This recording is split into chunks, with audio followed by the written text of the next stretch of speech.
everybody, and welcome back to Empty Pockets Ironworks. Thanks for joining me this week. For this week's video, we're switching gears. We're not actually making anything. We're going to be unboxing something. Now, I guess I could have started this with I've got mail, but unfortunately this mail has been sitting in the shop now for about 2.5 months.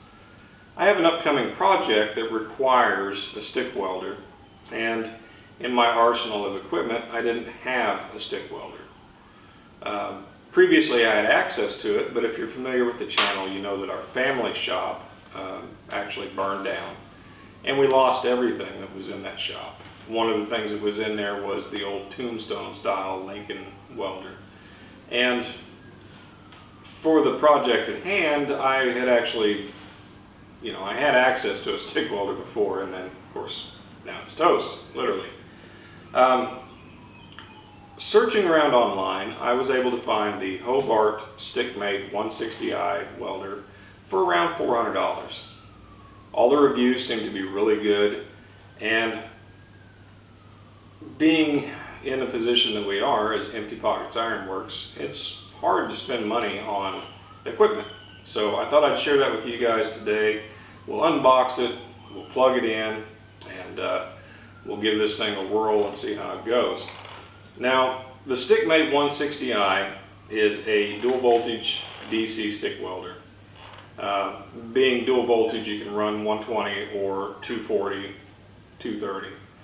And it's got a kind of a neat little dongle attachment to the power cord that allows you to plug into either receptacle. Now, for the testing today and for the initial welds with it, I've just got some 6011. And I'm not going to go crazy. I'm not going to, give you a weld of here's 1/2-inch thick plate with 7018, or here's, this with 6011, or this with 6013. I'm not going to do that. And to be quite frank and honest with you, in the last 5 years, I've maybe welded 10 minutes with a stick welder. So saying that I'm going to be rusty is probably exaggerating a bit, because this is going to be horrible. With that being said, as with most people, you start out using a stick welder in school, and or at least around here, that's what you do. You start from stick, you go to MIG, and then if you graduate on, you go to TIG. If you guys are familiar with me, you know that previously in my previous working environment, I actually spent the better part of about 4 or 5 years as a stainless steel sterile welder, and with TIG. So I haven't been in a position where I've really needed to use a stick welder. But I figured if I needed one, or, I guess I should say that having a stick welder is probably a good item to have around because it's a strong weld. And if you need to just make quick, simple repairs and you don't want to burn through gas, this is the way to go. Also, with it being 120, 240 and a very small unit, it's portable. So if you have a generator like in your truck, you can take this out, you can make repairs mobile. And for us, if we migrate into the type of stuff that I'd like to do, that could come in handy in the future. So, I've rambled on long enough. Let's work on opening this thing up.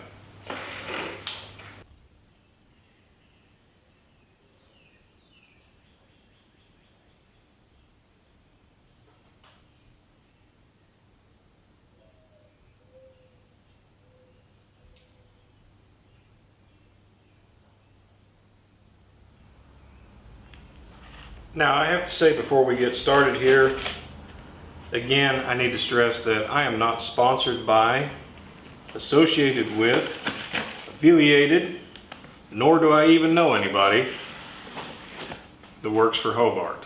So this is not a sponsorship video. This is not anything to do with that. So a sponsorship would be great, but I'm just doing this because I like to demonstrate and show products and how they work. I've only been fortunate enough to do a couple because we're Empty Pockets Ironworks. But hey, sponsors out there, if you want to send stuff, I'll be more than happy to make a video over it. So opening it up here, everything seems to be packaged extremely nice. Of course, there's your literature, another man's opinion. I'll look at that later. So, ground clamp, electrode holder. That's interesting. So, seems to be very heavy, nicely made. I mean, I've held some in the past that, like I said, I don't have that much experience with stick weld, but I've held some that just kind of felt cheap. The unit's cute.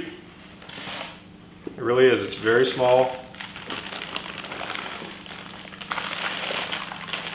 Cables, everything is packaged extremely well. It's zip tied. It's not just twist tied, it's zip tied on the ends. Nice big heavy duty cords. Of course, this is the one that's actually leading out of the machine.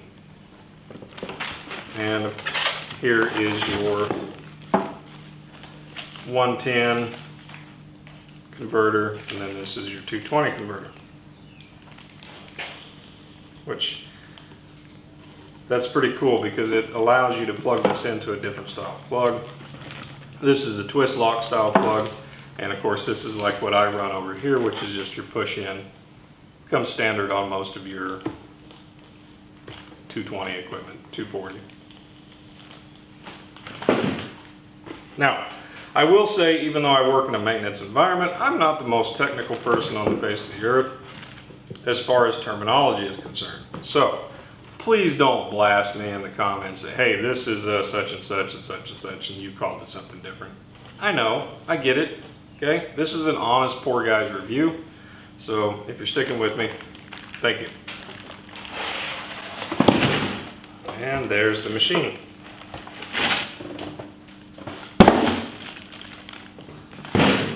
I don't have any exact specs on it, but I would judge this to probably weigh around 16 to 18 pounds.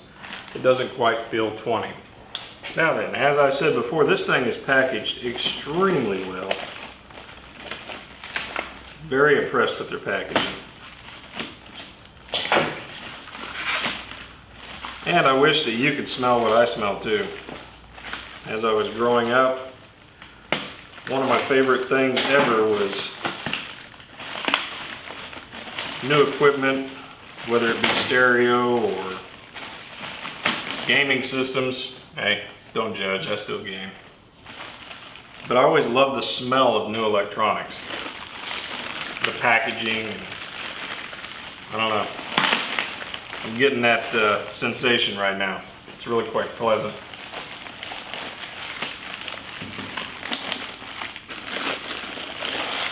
Almost don't want to unwrap it. My shop, it's going to get dusty, and this thing's actually really pretty, really well made. It's just an overall very nice looking machine. All the hardware and everything is very heavy duty.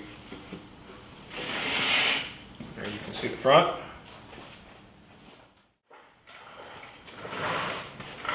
I'm really hoping that I don't botch this unboxing video. And the reason I say that is because YouTube is a very interesting format. You never can tell what people are going to like, what they're going to dislike, what you're going to be crucified on. You can say, you know, the wrong thing at any given time as far as, like I mentioned earlier, being technical about things, and they are going to let you know. Let's just put it that way. And, you know, I suppose that's okay. So, as you've seen, really easy to connect, really easy to disconnect. The fitting, everything seems to be great. This is a very, very heavy duty cord, which is good. The extension cord that I have, I've got 150 foot of extension, which you'll lose some amperage over that distance, but I've got 150 foot of pretty much the exact same cable that's made into an extension. So if I really need to get out to get somewhere and you're utilizing a generator or have a 220 plug nearby, it's a very good option. Now I'm not going to unwrap the 110 because really, in all honesty, I'm not going to need it offhand, and that'll keep the ends from getting debris in them. As I mentioned before, everything is very, very high quality. Very impressed with the way that everything is put together and made. and the care that goes into all of this. I mean, to me, it just gives off the impression that the company really cares about their quality of product that goes out the door.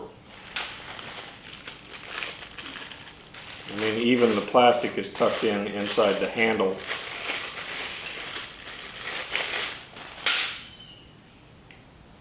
Very cool.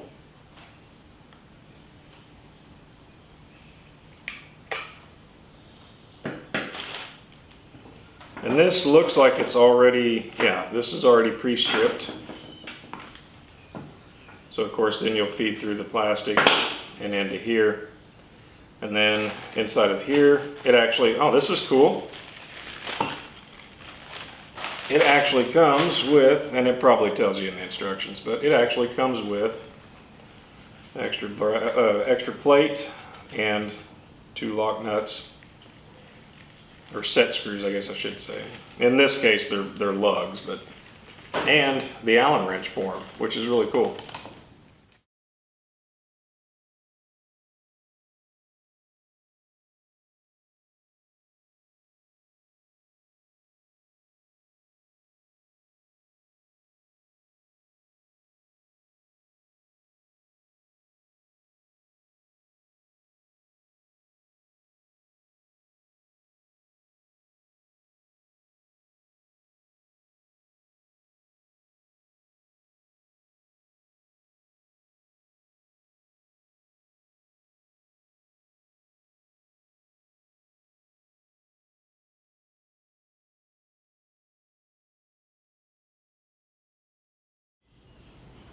So now, as you can see, we've got the ground electrode connected, or ground clamp, I guess I should say. And I didn't show that. It's simple. It's 1 bolt. I believe it's 10 millimeter. Really easy to put on.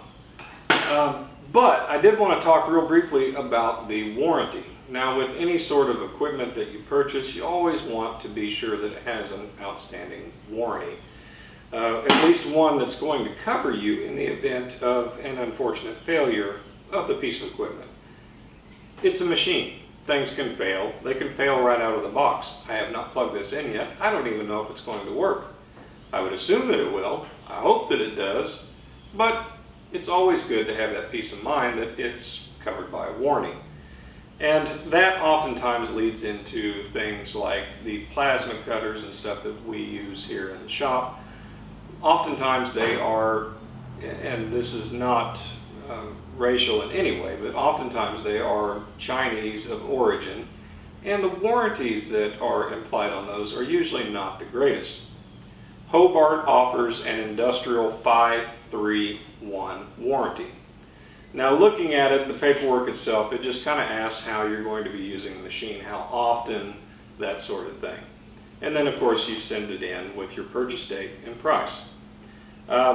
Looking up on pickwelder.com, they actually break down and explain what the 531 warranty is. And what that is 5-year warranty includes parts and labor of equipment including original main power, rectifiers, reactors, stabilizers, and transformers.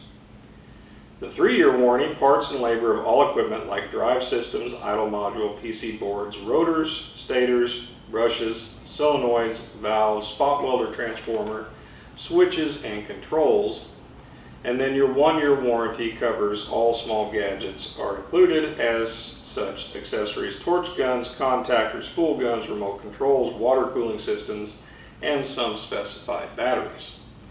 To my understanding, and I may be wrong, if I am, drop a comment, but to my understanding, that is what is covered with their warranty. Is this tier of items is covered with the 5-year warranty, this tier of items is covered with 3, and then this, of course, is covered with the 1. They go on to explain that Hobart's 531 warranty doesn't apply in 3 conditions. All consumable components, so your electrodes, that sort of thing, are not covered under their warranty, as they shouldn't be. Parts of the unit that are manufactured by a company other than Hobart. Now, this could get a little sketchy if, say, like the processing board inside the machine is manufactured overseas. If the equipment itself fails and that is deemed to be the issue, then you might be fronting the money for the replacement or repair of that. But again, that's just speculation. I don't know. And so take that with a grain of salt. If you understand more about the warranty process than I do, then like I said, by all means, leave a comment. And finally, any equipment that has been modified by another party. So that's usually a given with anything, any piece of equipment that you buy. There's usually pieces of tape on there that says void warranty if removed or seal is broken. And that's understandable. I mean, if you get in, you start tampering with things, and then of course the machine doesn't work anymore, it's really not fair to try to claim a warranty on said machine, which is going to end up costing the company money in the long run. So anyway, everything's tight, everything's good to go. I'm going to take this over to the workbench. I'll probably set it on the floor to begin with. I will ground to the workbench. We'll break out some, I believe it's 6011 or 6013. I don't know. I'll tell you in a minute. I can't remember what I got. We'll grab some pieces of scrap. We'll turn this thing on and we'll see how it does.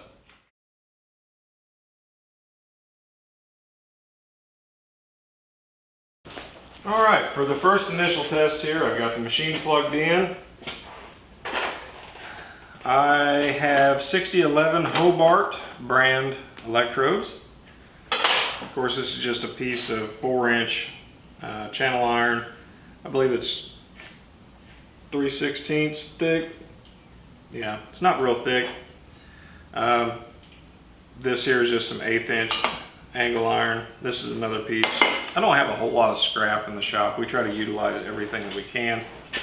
But yeah, we're just going to make some practice welds here, throw some sparks, probably stick an electrode. You all are probably going to laugh at me, but either way, we're going to weld something and see how this thing works. Now, as far as amperage is concerned, like I said, I'm not real familiar with stick welders offhand, and I've never welded with this machine before. So I'm just going to turn it up about halfway, just as a starting point. It may go up, it may go down. It just depends on how it behaves and how well I do, I guess.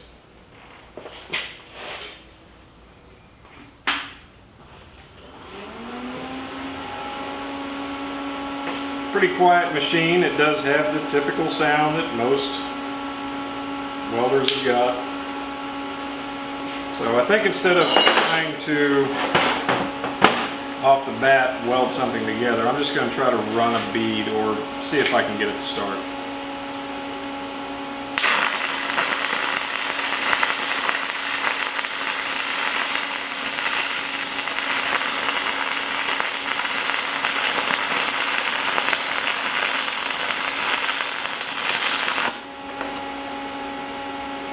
It definitely ain't pretty, but it welded.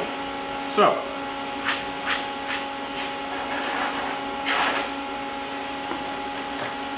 I don't even have a chip hammer up here.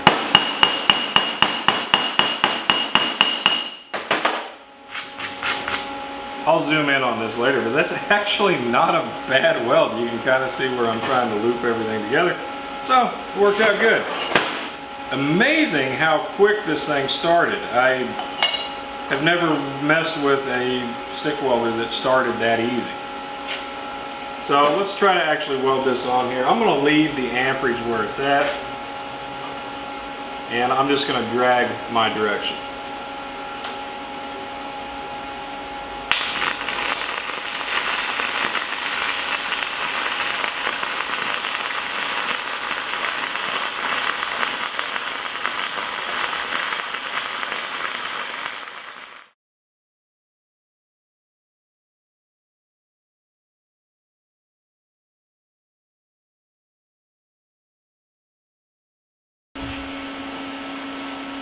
As I said, definitely not a very pretty weld, but it's not the machine's fault, it's the operator.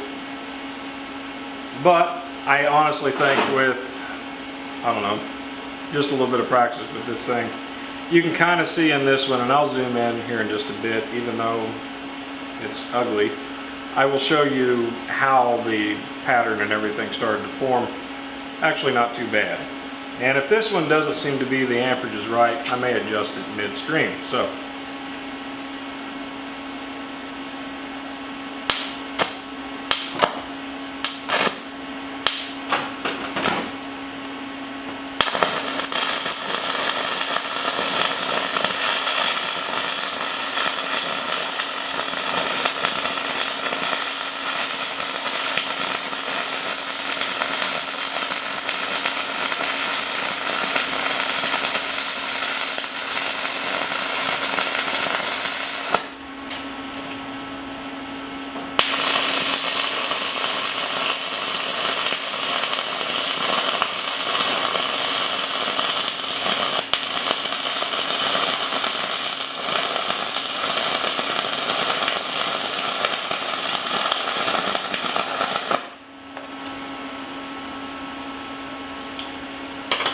and of course, with anything, different electrodes, 7018s, this is 6011, 6013, they're going to weld different.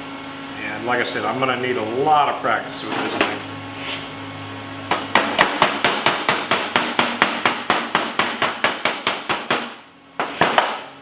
However, that last weld didn't turn out too bad.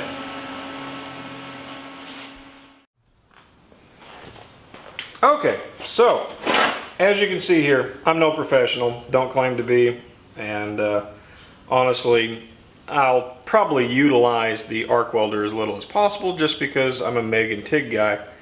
But when you need that good strong weld, an arc welder can't be beat.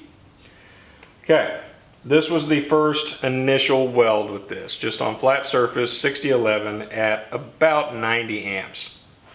And then I ran this one here, which in all honesty, when you do kind of a weld like that in the corner of a joint, you're cheating almost because you're just pulling from both sides. And it turned out a little bit better, of course. This one here, I actually turned the machine down to about 50 amps. As you've seen, it kind of had a little bit of trouble getting to start, which again, that wasn't the machine, that was operator error. And then of course right here, this weld, you know, not the prettiest thing ever, but it definitely looks like structurally it would hold, especially if you're putting up like a pole barn or that sort of thing, or just making a quick repair. But that was at about 110 amps. Of course, that's plugged into 220 as well. So overall, very, very pleased with it. This machine retails for about $400, depending on what vendor you get it from. We ordered ours from Amazon, and we actually had it on our doorstep about 2 days after ordering it. It was either 2 days or 1 day, I can't remember. It was a couple months ago. Regardless, I think this is going to be a great addition to the shop. It will open up the ability to do things mobile once we do get a generator. And overall packaging, shipment wise, of course that was through Amazon, but the machine itself, the ease of use, the setup, just overall build quality from what I can tell from being around the machine, I would rate it a definite 10 out of 10 based on price. Now of course Hobart is a household name for being known for quality products. I use a Hobart helmet. I've used it now for about 3 years, and other than the battery dying on me once, I've never had an issue with it. It's lightweight, it's comfortable, and just overall a very good product, much like the welder. So Hobart, again, very, very well built, very, very nice machine. Very pleased with it. And yeah, I think I'll play around with it some more, get a little bit better with it, especially before I go to take on the project that I need to with it. But anyway, I know this is going to be kind of a long video, a lot of talking, not the usual format that I do. Hopefully you guys enjoyed it. I appreciate y'all.